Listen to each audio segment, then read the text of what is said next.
Hello, everyone. On this episode, I'm going to be talking about one of my favorite video games of all time, Age of Empires 2: The Age of Kings. This came out in 1999 and was the second game that Ensemble Studios ever made.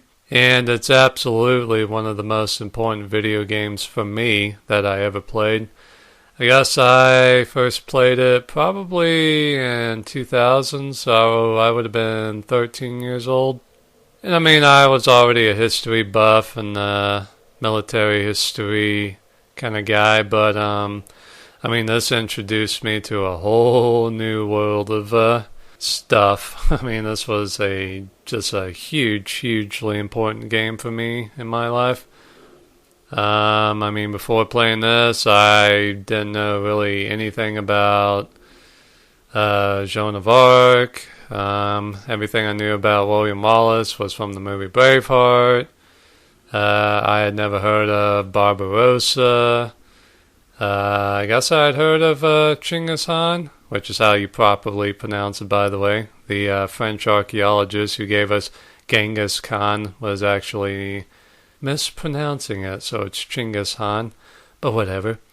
Basically knew nothing about him, and basically the same thing with Saladin.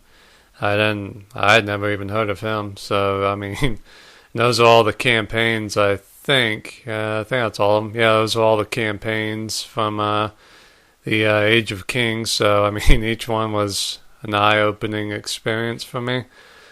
I mean, the first, I guess, kind of what they call the tutorial campaign was William Wallace and the Scottish War of Independence. So you knew basically a lot of that stuff from the movie Braveheart. But yeah, Joan of Arc, didn't know much about her at all, and that's a pretty good campaign. And Barbarossa and all that stuff. I mean, this game's got some really good campaigns. Some tough levels here and there, but really good. Some really big ones, too. I mean, there's some levels that take you a freaking while to get through. Like, I think on the Saladin campaign, there's a level where you're having to go up against, what was that guy's name? Chatillon or whatever. Chatillon. He was kind of an asshole back in the Third Crusade. Yeah, that level took freaking forever. Chinggis Khan's got some pretty crazy levels. I remember the invasion of China taking forever because you're having to get through the Great Wall of China and stuff, so that was kind of crazy. But yeah, the way the game is done is really excellent. And aside from Myth 1 and 2, this is absolutely the best strategy game of all time.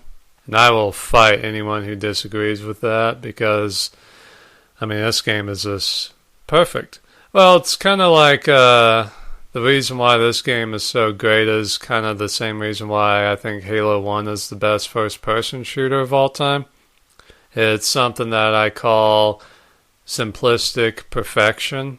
And by that, I mean the game is so simple and easy to do, but everything that you can do is just perfect. I mean, it's perfectly executed, perfectly done. I mean, anybody can play Halo. And anybody can play Age of Empires 2. The interface is very easy. You can change formations very easily. You can, the map editor is simple, and it's absolutely the best map editor in video game history. I mean, I remember making all kinds of famous battles from history, like, was it Catalonian Fields or whatever? You know, that big battle that Attila fought in, France, I think up near Chalon or whatever. That was a pretty fun battle to recreate, just because you had the Romans, the Huns, and the Goths, so that was kind of cool. A lot of variety in that battle. I did all the famous battles from the Scottish War of Independence, Stirling Bridge, Falkirk, and Bannockburn. Did the fall of Constantinople. I even made a battle of, Sorayama, whatever. That was the battle where the last samurai fought. And I think I even made a battle of Waterloo or something. So, yeah, the map editor in this game is excellent, bar none. And like I was saying about the campaigns, they're excellent. What's cool is before the start of every level, there's like not really a cutscene, there's like a narrator telling a story, and there's like drawings and pictures basically telling you what's going on, and that's very well done. The voice acting is excellent. And, you are learning history and kicking ass and taking names, so it's very, very cool.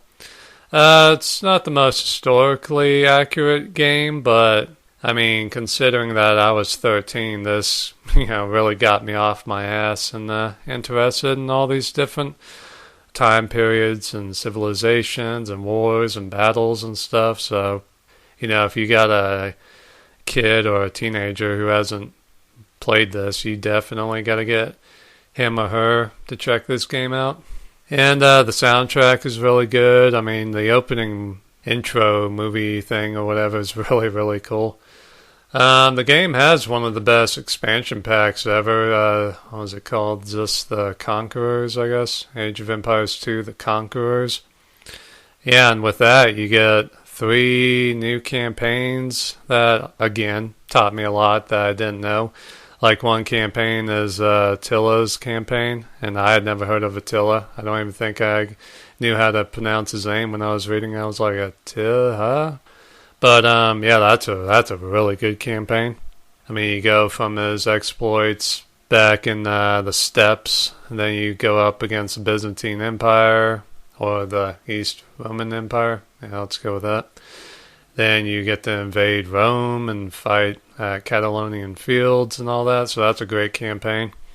And another one is El Cid's campaign, which was great because I had never heard of El Cid before. I had never seen the great Charlton Heston movie, which I guess the game got a lot of its story aspects from and stuff. But yeah, it's a great movie, and the El Cid campaign in the game is excellent too, really enjoyable.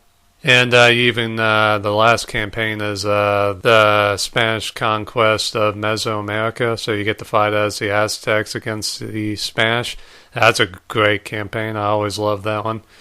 And the cool thing about Age of Empires 2 is each race or civilization or whatever is very unique, especially in the Conquerors campaign. Like the Aztecs, they don't get horse units. So everything is basically infantry, Jaguar warriors, Eagle warriors, archers and stuff. And then, of course, you got the Spanish conquistadors on horseback and stuff. So it's very unique. Each campaign is very unique. And you also get they also threw in a couple of battles with the Conquerors expansion pack. Like you could do Agincourt, Lepanto, God, what else? Hastings, that was a good one. Manzikert. Tours, yeah, I remember Tours, that was a good one. Yeah, so they threw in a bunch of battles for you to play and stuff. So yeah, this is a great expansion pack for a truly great game. I'm trying to think, is there anything else to say? I don't know. But yeah, if you have not played this game, and if you're a history buff, I mean, dude, or dudette, I mean, you've got to play this game. It's absolutely one of the best strategy games of all time, and it's even one of the best video games of all time. So definitely check out Age of Empires 2, The Age of Kings, and its expansion pack, The Conquerors.